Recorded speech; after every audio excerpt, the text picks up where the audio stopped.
বাংলাদেশে আগামী 12ই ফেব্রুয়ারির নির্বাচন ঘিরে প্রতিবেশী ভারতের আগ্রহ আর উদ্বেগ এবার যেন ব্যতিক্রমী মাত্রায় পৌঁছেছে।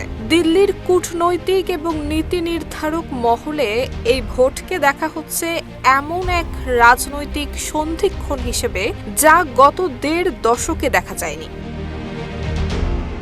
এর প্রধান কারণ এই নির্বাচনের মধ্য দিয়ে দীর্ঘ সময় পর বাংলাদেশে এমন একটি রাজনৈতিক সরকার ক্ষমতায় আসতে চলেছে যাতে আওয়ামী লীগ থাকবে না। ঢাকায় আওয়ামী লীগ সরকারে প্রায় অভ্যস্ত হয়ে যাওয়া দিল্লির জন্য এটি একটি নতুন বাস্তবতা।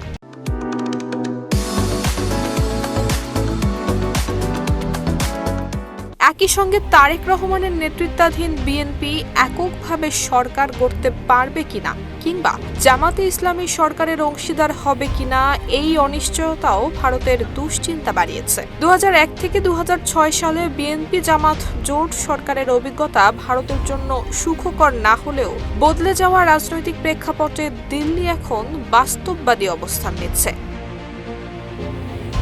ভারতের সবচেয়ে বড় উদ্বেগ উত্তর পূর্বাঞ্চলের নিরাপত্তা। শেখ হাসিনার আমলে বাংলাদেশে ভারত বিরোধী বিচ্ছিন্নতাবাদী গোষ্ঠীগুলোর আশ্রয় বন্ধ ছিল, যা দিল্লির জন্য বড় স্বস্তি।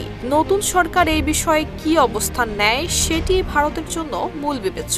বিশ্লেষকরা বলছেন, ভারত এখন আওয়ামী লীগ পরবর্তী বাস্তবতার জন্য মানসিকভাবে প্রস্তুত। বিএনপিকে তুলনামূলক স্থিতিশীল বিকল্প হিসেবে দেখা হচ্ছে, পাশাপাশি জামাতের সঙ্গেও যোগাযোগ স্থাপনের ইঙ্গিত মিলেছে। সব মিলিয়ে ভারতের প্রধান প্রত্যাশা এই নির্বাচনের মাধ্যমে বাংলাদেশে একটি স্থিতিশীল, নির্বাচিত এবং কার্যকর সরকার গঠিত হোক। অনিশ্চয়তার অন্তর্বর্তী পর্বের চেয়ে নির্বাচন পরবর্তী নিশ্চয়তাই এখন দিল্লির কাছে সবচেয়ে গুরুত্বপূর্ণ। নুসরাত জাহান মেহেক, ঢাকা পোস্ট।